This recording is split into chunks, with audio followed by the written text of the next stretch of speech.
Bismillahirrahmanirrahim. Assalamualaikum warahmatullahi wabarakatuh.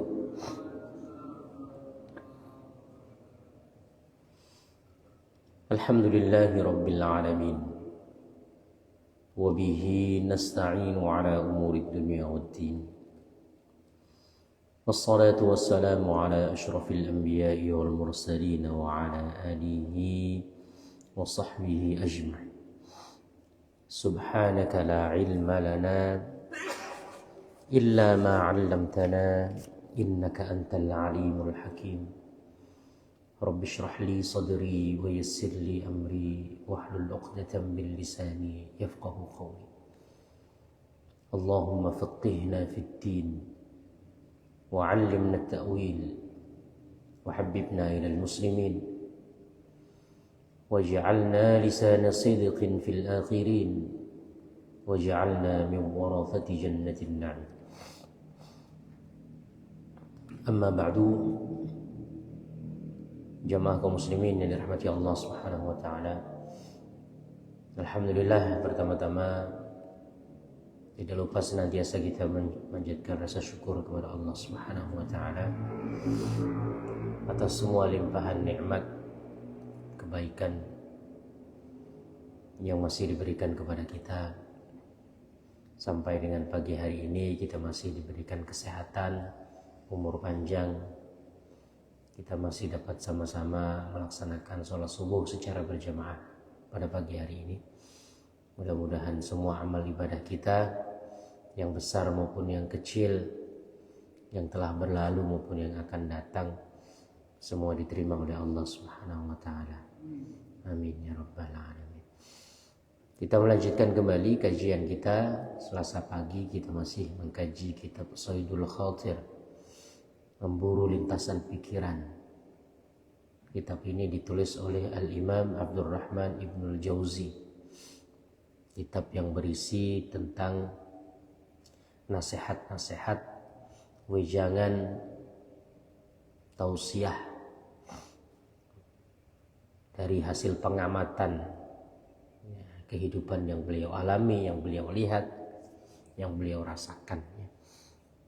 Mudah-mudahan bisa kita jadikan sebagai pedoman hidup. Maka judulnya itu, terjemahannya judulnya apa? Terjemahannya apa Pak judulnya? Buku ini, udah ada judulnya? Oh udah lupa. Bukan, di buku itu diterjemahkannya cara orang cerdas apa itu? Hah? Ini sudah ini ya, bukan dari halaman pertama ya. Kita sudah di halaman pertama judul buku itu terjemahannya. Biasanya penerjemah itu kan tidak menerjemahkan secara literal, letterlek. Nah, tapi diterjemahkan, apalagi untuk judul buku itu kan dibuat supaya menarik, kan begitu ya. Kalau nggak salah itu judulnya Cara Cerdas Orang Apa gitu ya.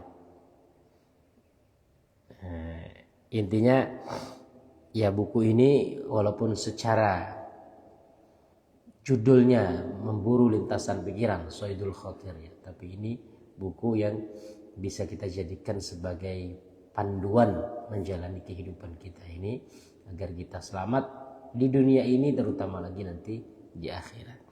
Kita lanjut halaman berapa? 159. Judul baru itu ya? Ya, silakan. Bismillahirrahmanirrahim. Halaman 159. Tema petaka maksiat. Akibat dari maksiat adalah mabuk, terlena dan kelalaian.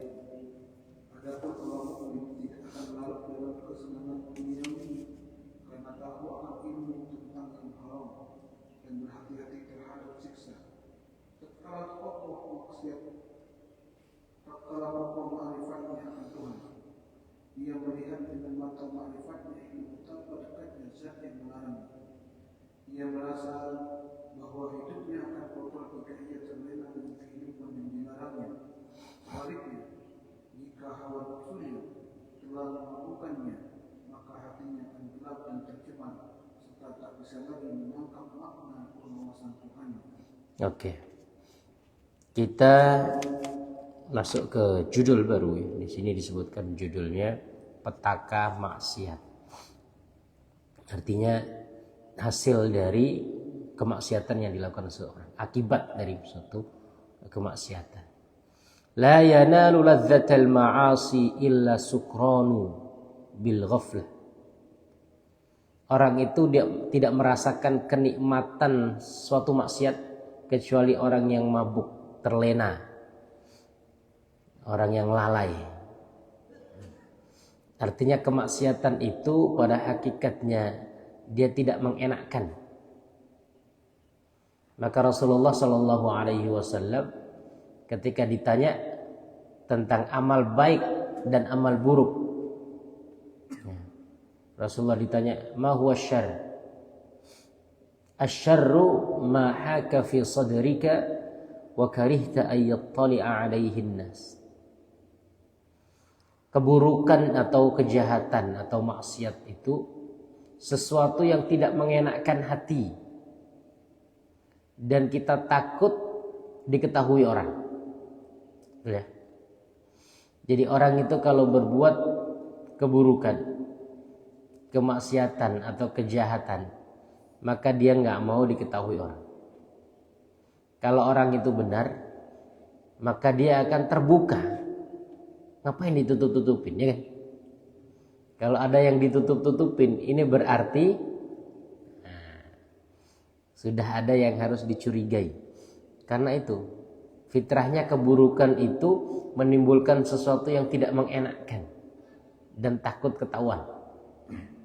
Maka orang kalau berani terbuka, transparan, siap untuk dinilai,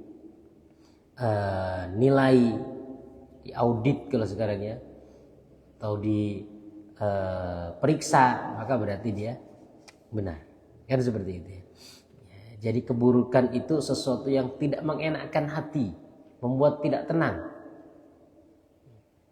Wa karihta ayattali alaihin, dan takut orang itu tahu terhadap keburukan itu. Ya.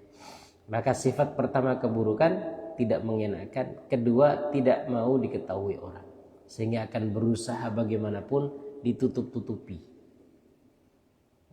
Kalau benar ngapain harus ditutupi? Orang secara naluri justru ketika sesuatu menimbulkan kebenaran itu ingin diketahui orang. Tapi kalau nggak mau ya, dalam suatu perkumpulan semuanya ya, orang ini kok nggak mau diaudit, nggak ada laporan, ya kan, nggak ada pertanggungjawaban. Nah ini harus mulai ini ada apa, kayak gitu ya. Maka keterbukaan itu adalah bagian dari motivasi untuk supaya kita berlaku jujur. Ya. Manusia ini sebagaimanapun ada potensi keburukan. Maka dalam suatu perkumpulan itu kan pasti ada pengawas, ya kan? Ada penasehat, ada ini. Karena manusia itu kalau nggak dikontrol, nggak diawasi, maka dia akan berbuat semena-mena. Innal insana la yatgha ar-ra'ahu istaghna. Manusia itu akan berbuat melampaui batas kalau dia merasa tidak membutuhkan orang atau tidak ada yang bisa melakukan pengawasan. Ya gitu ya. Oke, nah di sini maka orang yang merasakan maksiat kok jadi nikmat. Nah, ini bahaya nih. Orang yang merasakan maksiat kok malah enak. Nah, ini agak bahaya, ya kan? Kalau kita bermaksiat tapi masih merasa bahwasanya hal itu tidak enak, itu berarti masih ada cahaya iman dalam hati kita. Ya, namanya manusia, sebagaimanapun kita menghindari kemaksiatan, pasti akan masuk ke dalam kemaksiatan, besar maupun kecil.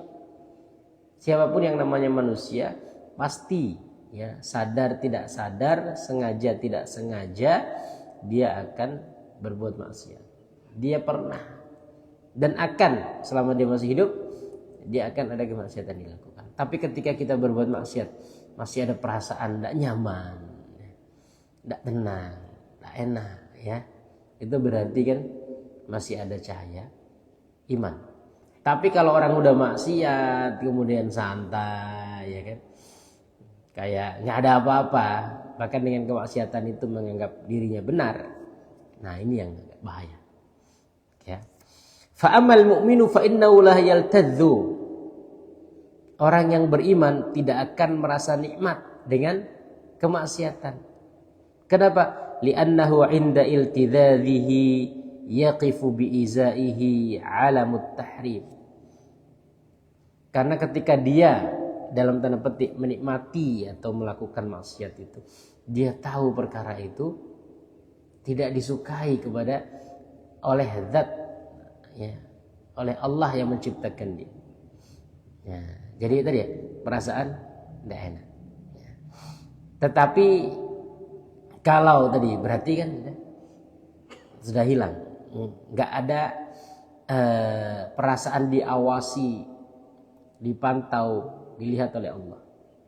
Maka dalam makom agama kita ini ada namanya ihsan. Apa ihsan itu?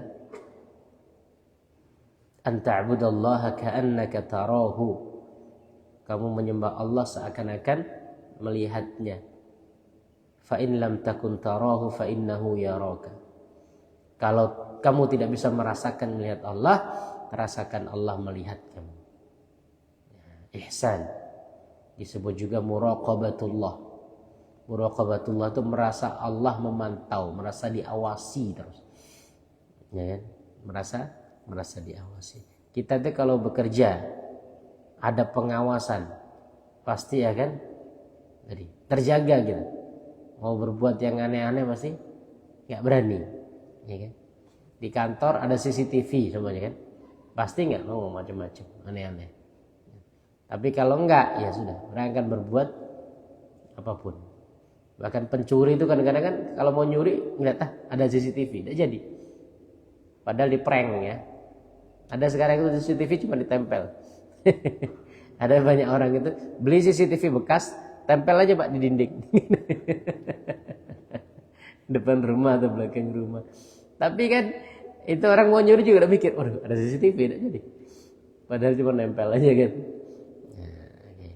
Sekarang kan di toko-toko gitu ditulis besar-besar. Toko ini diawasi CCTV 24 jam. Ya kan? Ya, ditakut-takutin dulu. Padahal belum tentu kan. Belum tentu. Ya, orang mau nyuri, oh iya, ada CCTV. Ngerasa ada yang mantau. Kita kalau ngerasa dilihat oleh Allah, pasti kan mau ini, mau itu. Ya. Tapi kalau nggak ngerasa, ya sudah terserah dia. Wahadarul uqubah. Kenapa orang mukmin itu tidak pernah merasakan kenikmatan dalam suatu kemaksiatan?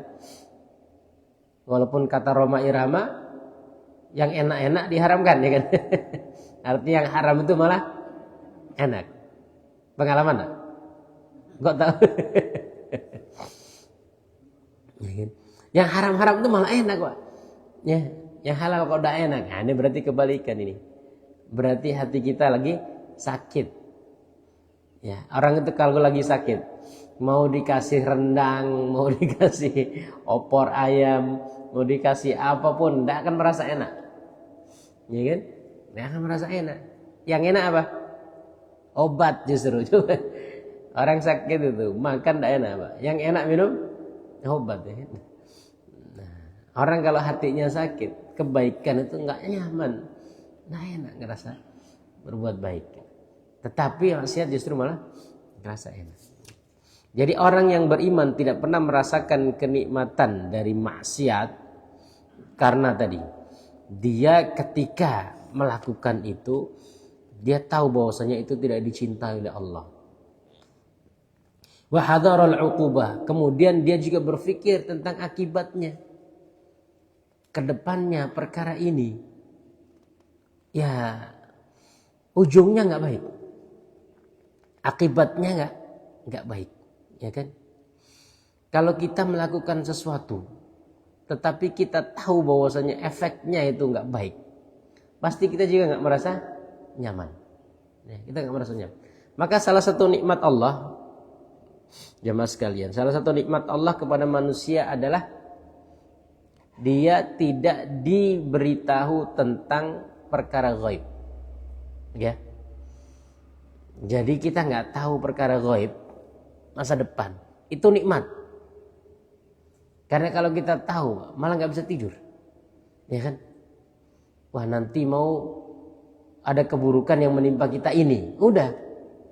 Sebelum keburukan itu menimpa, udah stres duluan. Ya kan? Dulu ketika Covid itu kan banyak orang stres gara-gara takut ya kan. Jadi banyak orang itu yang sudah sakit sebelum kena Covid. Kenapa? Udah pikiran ini itu, kita kehidupannya udah tidak jelas semuanya. Cara kita hidup, ya. Sholat harus berjarak, ya, sesama keluarga nggak boleh bersentuhan, ya kan? Harus ini itu dan lain sebagainya. Orang udah, ya. Jadi orang-orang yang sakit bertambah dia sakit karena pikiran. Ya. Nah, itu karena apa? Takut terhadap masa depan, sesuatu yang akan terjadi. Nah, ghaib ini dibuat tertutup dari kita karena tadi. Ini salah satu nikmat Allah supaya kita bisa tenang hidup.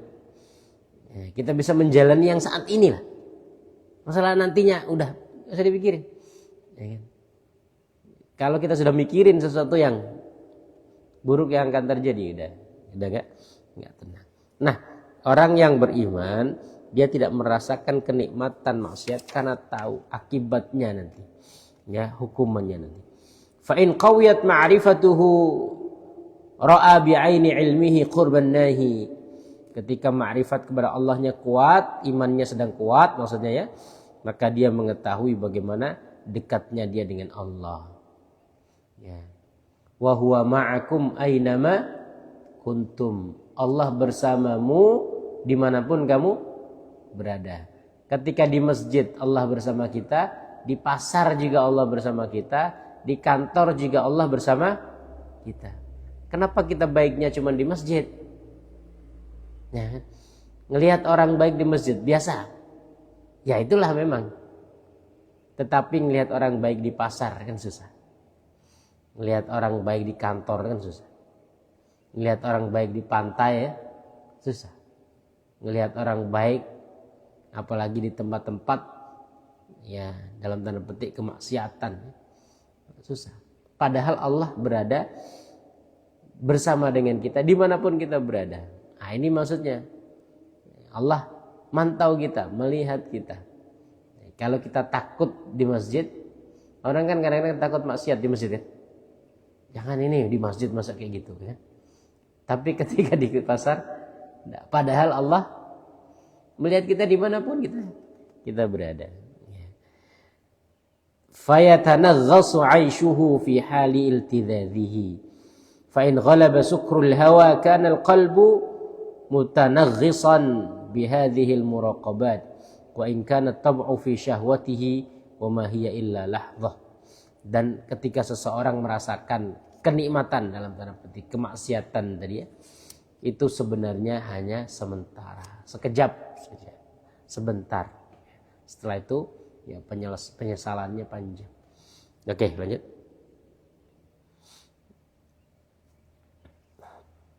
Sesungguhnya kenikmatan yang ia alami hanyalah sementara adanya. Jika Anda mau bayangkanlah, orang yang demikian itu akan dilanda penyesalan tiada berujung, tangisan tiada berhenti, serta penyesalan terhadap sisa-sisa umurnya, penyesalan terhadap sia-sia umurnya yang ia miliki. Jika saja ia menyadari adanya ampunan yang selalu terbuka, ia akan merenung bahwa perbuatannya sungguh tidak pantas di hadapan Tuhan. Yakinlah, alangkah buruknya dampak dan akibat maksiat. Syahwat yang meluap adalah bukti betapa lemahnya diri kita. Nah, itu ya. Jadi kita ketika ada dorongan untuk berbuat maksiat, kita pikir, ya, ujung dari perbuatan itu, akibat dari perbuatan itu. Kadang-kadang kan orangnya itu tadi tidak mikir, ya, jauh ke depannya. Sekarang ini naudzubillah, kita itu ngelihat ya pemberitaan-pemberitaannya itu banyak ya terjadi kemaksiatan, terutama perselingkuhan, perzinahan, ya kan? Yang seperti itu ini banyak terjadi. Beberapa waktu yang lalu itu kan ada diplomat muda yang meninggal, yang dianggapnya bunuh diri itu ya. Tahu ya beritanya ya. Diusik-usik ternyata juga ada masalah itu. Ini kawannya Pak Indra, mantan gubernur Jawa Barat. Kawan kita semuanya. Juga begitu. Orang yang bahkan tidak kita pikir, gak kepikiran untuk seperti itu. Kemudian banyak tempat yang lain. Maka fitnah betul. Fitnah ya kita mau tidak mau ya. Sekarang di dunia kerja kan, laki perempuan kadang-kadang ya satu kantor berkumpul, sering berinteraksi. Bahkan jauh lebih banyak interaksinya dibanding suami dengan istrinya. Ini kalau tidak kuat-kuat iman, tidak berpikir efeknya, kita punya keluarga, kita punya karir, kita punya masa depan, kita punya ini kan nggak pikir. Jadi nggak mikir panjang gitu loh ya. Tapi ya seperti itu lah. Kalau setan memang sudah menutupi pikiran seseorang, udah nggak mikir lagi. Dan kalau secara akal sehat kan, dia sebagai seorang public figure, sebagai seorang ya pejabat, sebagai seorang ini, kan seperti itu. Dan bisa jadi itu kan fenomena gunung es yang tampak saja, yang nggak tampak mungkin. Belum lebih kehidupan selebritis dan lain sebagainya. Ya, bahkan mungkin ya yang terjadi di kanan kiri kita, ya di sekitaran kita, gitu ya. Maka ini ya betul-betul kita fungsikan terus akal sehat kita. Ya, kita coba berpikir terus. Maka harus ada satu hari itu, kata Nabi SAW, orang itu menggunakan waktunya untuk berpikir. Ya, ada waktu untuk kontemplasi sebentar dalam sehari. Bukan nunggu akhir tahun, muhasabah, nunggu akhir tahun. Udah kelamaan akhir tahun, ya kan? Semuanya udah terjadi kan seperti itu. Akhirnya kan ada setiap hari ada masa kita untuk apa sih kemarin? Apa? Kalaupun kita dosa ya di hari itu, bermaksiat di hari itu, ada, aduh, nggak bener nih. Mudah-mudahan besok nggak terulang. Tapi kalau dibiar kan, ujung-ujung, ya kan? Yang pejabat itu kan 1, 2 ketahuan, nggak tahu lagi. Bisa jadi nanti ini udah mulai ketiga lagi mau dibuka, ya kan? Ya mungkin tadi ketika dengan 1 dia nggak ada introspeksi, nggak ada ini, nggak ketahuan, ya kan? Ya udah lanjut yang kedua kan gitu. Nggak ketahuan lanjut yang ketiga. Setelah ketahuan 1, wah ketahuan semua ternyata banyak gitu kan. Na'udzubillah. Ya, tapi memang fitnah kehidupan sekarang ini seperti itu banyak terjadi kan. Mungkin sebagian kita juga ya melihat kanan kiri kita, bahkan kadang-kadang sahabat saudara kita ya yang terjadi. Karena tadi ya mau tidak mau kehidupan sosial kita sekarang seperti itu. Perempuan juga terpaksa untuk bekerja karena untuk memenuhi kebutuhan hidup atau membantu menopang ekonomi keluarga. Kita juga sebagai laki-laki juga ada kewajiban untuk bekerja. Nah seperti itu kan. Karena sama-sama bekerja itu waktu yang banyak dipakai. Itu ya. Nah di sini tadi, jadi kalau dia berpikir tentang akibat, tentang sesuatu yang akan datang, ya mudah-mudahan ya, pasti akan hendak lah. Nanti efeknya buruk semuanya. Ya, keluarga berantakan, anak-anak juga kena inian sosial ya kan. Anak-anak yang nggak salah dia akan juga terdampak. Ya. Belum lagi tadi karirnya atau ya reputasinya, nama baiknya dan lain sebagainya. Ya. Akhirnya hancur semuanya. Ya. Jadi yang mantan gubernur itu kan pelajaran betul. Kalau saya benar-benar mengambil pelajaran bagaimana ya qulillahumma malikal mulki tu'til mulka man tasha wa tanzi'ul mulka mimman tasha wa tu'izzu man tasha wa tudhillu man tasha. Suatu waktu dia dimuliakan, tu'izzu ya Allah, engkau yang memuliakan siapa yang kau kehendaki. Wa tudhillu man tasha. Engkau yang menghinakan seseorang, saya engkau kan kehendaki. Ada orang yang mulia yang dijadikan sebagai panutan, yang tiba-tiba Allah tenggelamkan sekonyong-konyong. Ya, seketika. Ada orang yang hina, ya kan? Allah angkat sekonyong-konyong seketika. Ada seorang penjual es teh di salah satu pengajian, tahu kan? Dihina dia. Ya. Dihina gini, direndahkan. Tapi Allah ingin mengangkat dia, Allah angkat. Wah, dia dapat hadiah umroh berapa puluh orang. Akhirnya Allah angkat dia. Ya, orang kemudian menaruh simpati dan lain sebagainya. Wah, mungkin sekarang udah gak jualan es lagi, Pak. Udah, tabungannya udah banyak Bapak itu. Umroh berapa orang yang mengumrohkan, ya? Yang ininya, yang fulannya yang menghina itu, yang pada awalnya dipuji-puji dia langsung dibenamkan oleh Allah. Ya, maka kita perlu hati-hati betul. Ya, Nauzubillah, kita mudah-mudahan Allah jaga kita, ya. Tapi saya berpikir tadi lah, semua atas kehendak Allah. Allah ngangkat seseorang, Allah tenggelamkan seseorang.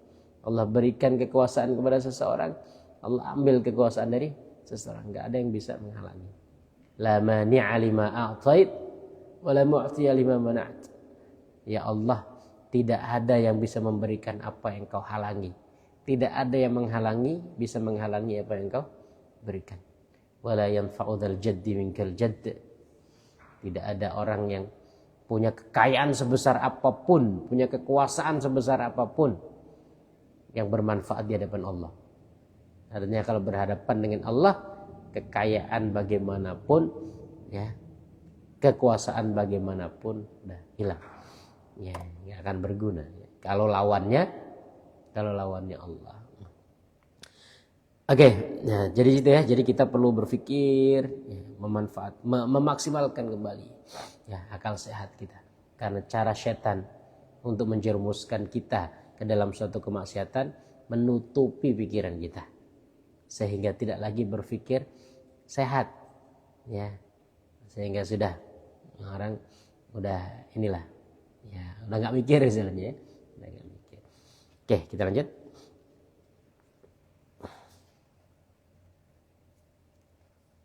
Tema baru dampak uzlah. Suatu pagi saya pergi ke Masjid Mustafa untuk sejenak berakhlak lembut. Saya lalu membuka lembaran-lembaran masa lalu dalam ingatan saya tentang sejarah para ulama dan orang-orang saleh. Saya melihat banyak juga orang awam yang berdiam di sekitar masjid itu.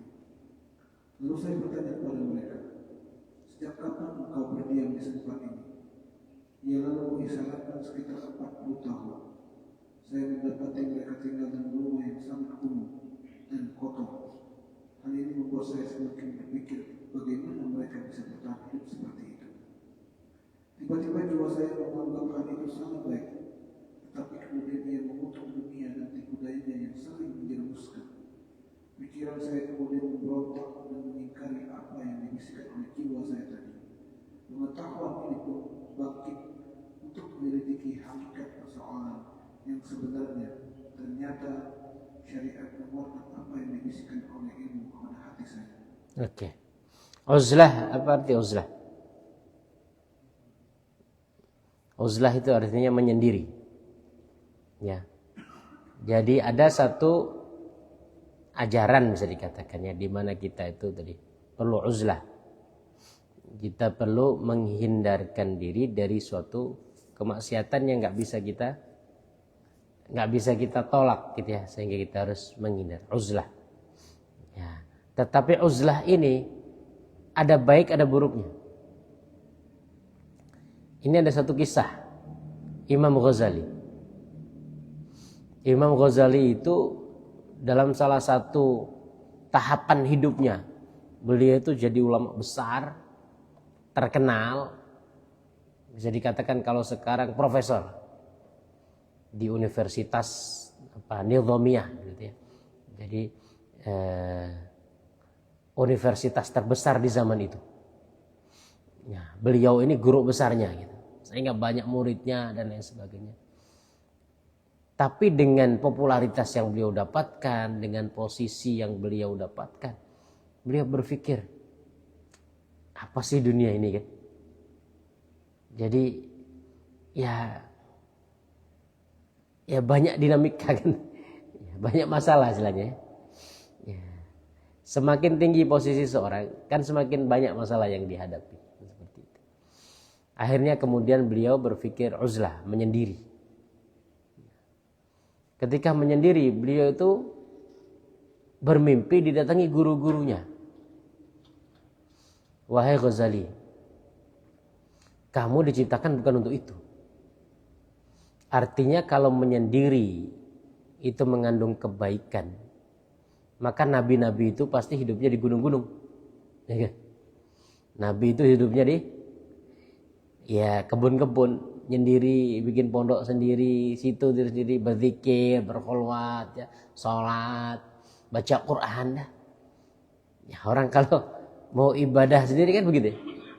Tapi enggak. Nabi itu menghadapi manusia, dilempari batu, dihina, diini dan lain sebagainya. Ya kan?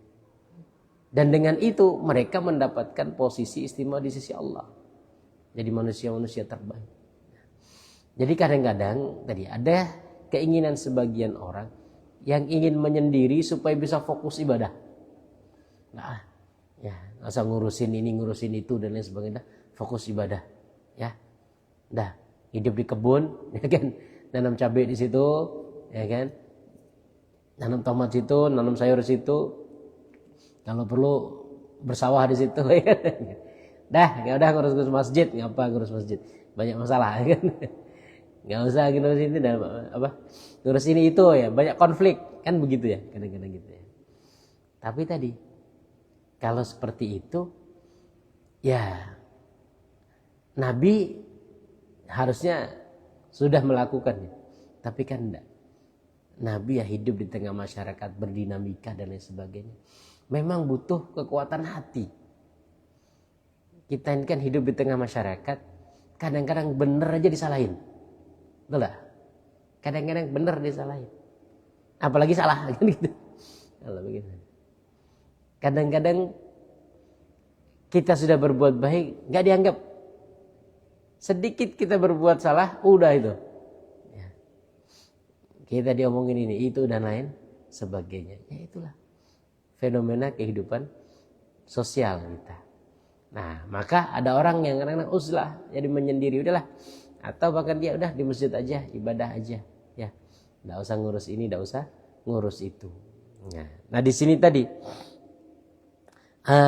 Ibnul Jauzi suatu kali dia pergi ke salah satu masjid, namanya Masjid Rusafa. Beliau berpikir merenung, masjid ini banyak ulama yang lahir dari sini, banyak imam-imam hebat, ya, banyak tokoh-tokoh terkemuka, ya kan? Kemudian dia melihat ada satu orang yang pakaiannya itu kumel gitu ya. Pakaiannya lusuh gitulah, ditanya. Kamu sudah berapa tahun di sini? Berapa tadi? 40 tahun. Saya hampir 40 tahun di sini. Artinya ya dia di masjid aja lah. Di masjid itu ya, mungkin cuma ibadah aja. Ya. Nggak ngurusin yang lain gitu. Ngurusin yang lain. Nah Ibnul Jauzi berpikir, ya orang seperti ini ya memang baik, karena dia ya tadi ya, dia nggak akan berdosa dengan interaksi dengan manusia, fokus beribadah kepada Allah. Tapi seperti ini juga bagian dari tipu daya setan, ya. Menyuruh orang untuk uzlah, bersendiri, ya kan, tidak mikirin orang lain. Nah, kita dalam hidup ini juga harus memikirkan orang lain. Dan Rasulullah mengatakan al-mu'minul qawi khairun wa ahabbu ilallah minal mu'minid dhaif. Seorang mukmin yang kuat lebih baik dan lebih dicintai oleh Allah daripada mukmin yang lemah. Kuat bukan hanya secara fisik tapi secara mental. Kuat secara mental berarti dia ditempa. Ya, tadi ketika berinteraksi dengan manusia, orang itu akan ditempa. Pasti akan ada masalah. Pasti akan ada omongan kadang-kadang. Pasti akan ada hinaan, celaan, kadang-kadang kritikan dan lain sebagainya. Ya, kalau enggak ya dia enggak akan tertempa. Pelaut laut yang tenang tidak akan melahirkan pelaut yang handal. Nah, ya. Kalau tenang-tenang aja gitu. Oke, kita lanjut.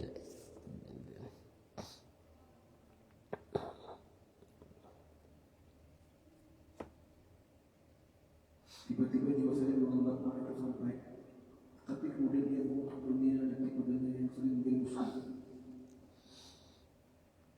Saat itulah saya katakan kepada jiwa, ketahuilah bahwa mereka akan terbagi dua. Di antara mereka adalah orang-orang yang melawan nafsunya dengan kesabaran menghadapi hal itu semua. Akan tetapi, dari mereka kehilangan kesempatan dan masyarakat bergaul dengan manusia dan orang-orang alim. Mereka juga telah menyia-nyiakan kesempatan untuk beramal dan kehilangan kesempatan untuk beroleh hal, memberi manfaat yang sebesar-besarnya bagi manusia dan mengambil faedah yang sebesar-besarnya untuk dirinya sendiri tatkala mereka bergaul dengan orang-orang cendekia. Nah, gitu ya. Jadi ketika kita bergaul dengan orang, ada mudarat yang mungkin menimpa kita tadi ya. Kita disakiti orang, harus jaga perasaan, jaga hati, kan? Ngelihat orang tidak benar itu kan juga sudah menyakitkan, Pak. Semuanya kita ini ya bekerja satu kantor. Kawan itu tidak benar itu kan juga sudah bagian dari ujian. Nah, gitu. Tapi orang kalau tadi hidup sendiri di hutan, ya, di gua-gua gitu kan, hanya menyembah Allah, beribadah kepada Allah, nggak akan merasakan yang seperti itu. Kita bertetangga, ya, kadang tetangga tidak tahu diri, ya, ada orang sakit tetap nyetel musik kuat-kuat, kadang-kadang, nah dia, motornya, kadang-kadang ininya, kadang-kadang ayamnya juga kan, bukan orangnya, kadang ayamnya juga ganggu, apalagi kalau semuanya bertetangga dengan non-muslim. Kadang-kadang peliharaannya itu kan ganggu gitu. Tapi itu kan tadi ya bagian dari ujian kehidupan. Yang setiap sisi itu mengandung kebaikan. Ada pahalanya kan. Gitu ya. Walaupun zahirnya dia keburukan, tapi kan dia mengandung kebaikan, ada pahalanya. Belum lagi dengan kita berinteraksi dengan manusia, kita juga bisa mengambil kebaikan. Ya. Artinya belajar dari orang. Bahkan dari orang yang tidak benar pun kita bisa belajar. Apalagi dengan orang yang benar. Selain itu juga timbal baliknya kita bisa memberi manfaat kepada orang. Kita bisa memberikan kebaikan kepada orang. Jadi tadi ya. Jadi uzlah, menyendiri. Kata Ibnu Jauzi, saya melihat baik juga kan.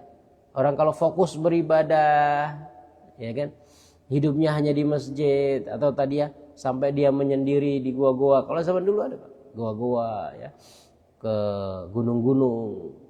Emang sengaja untuk fokus beribadah, nggak mau dia disibukkan dengan kehidupan duniawi. Dia merasa, ini baik juga orang ini.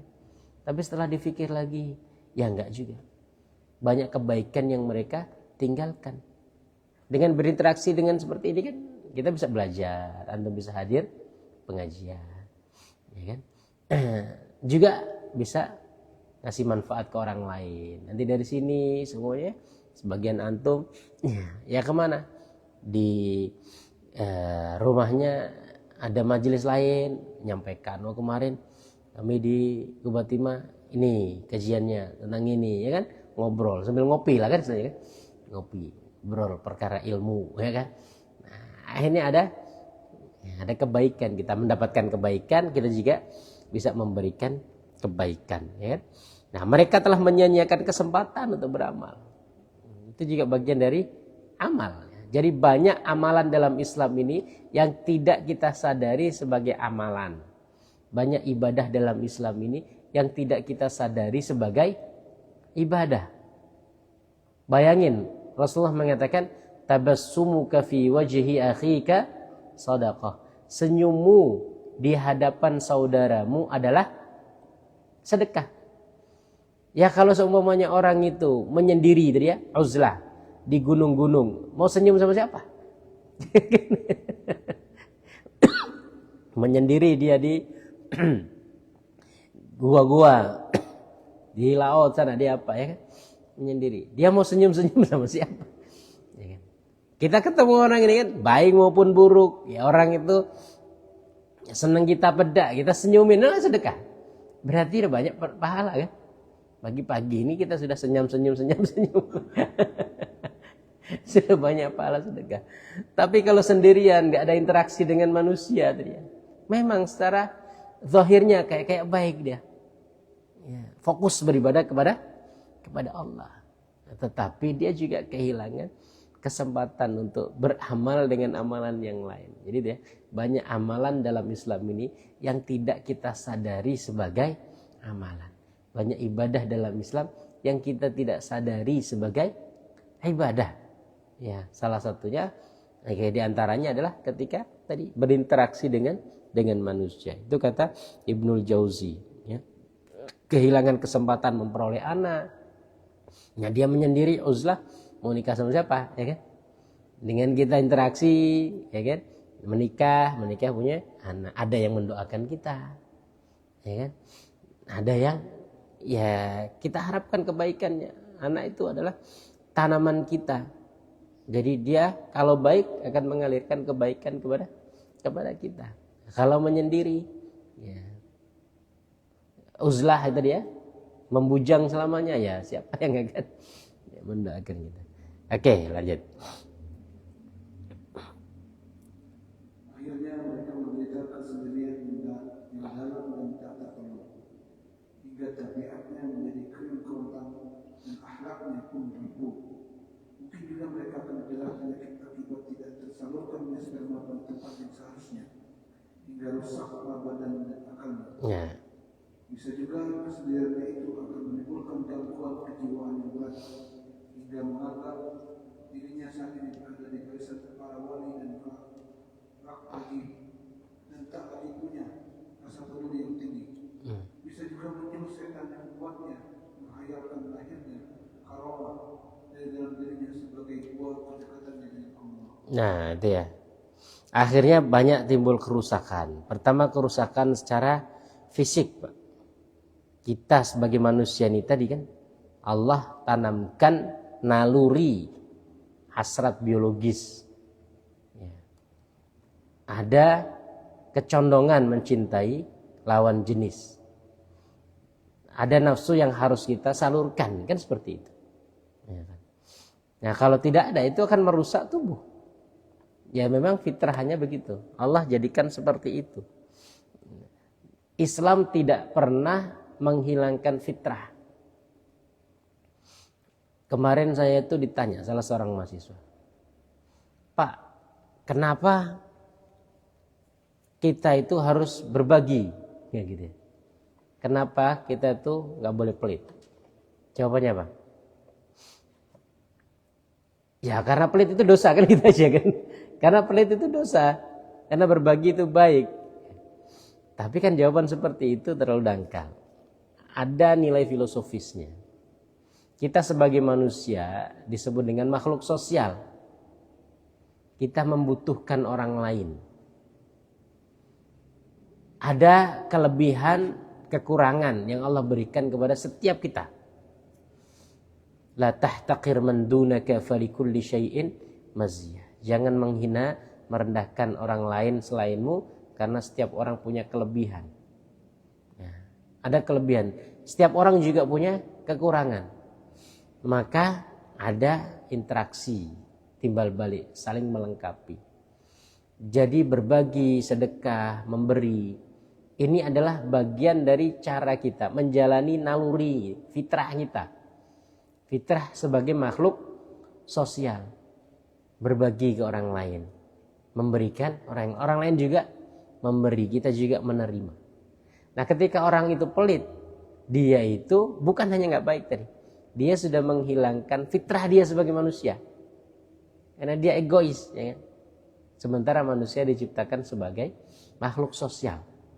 Nah, jadi ajaran Islam tidak pernah menghilangkan fitrah, tetapi mengatur fitrah.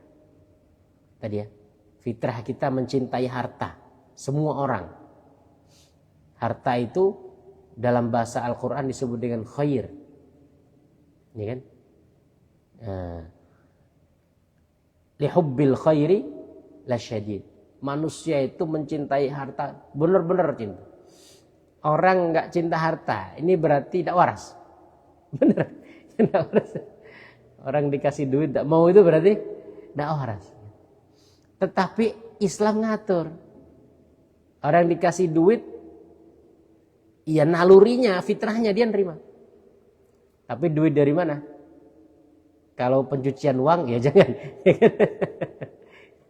Dapat transferan dari RK, ya jangan gitu. Ya kita nerima. Ya, jadi menerima harta tadi itu naluri. Tapi Islam ngatur. Oh, jangan dari yang haram. Ya, jangan dari yang tadi. Nah, kita punya hasrat biologis.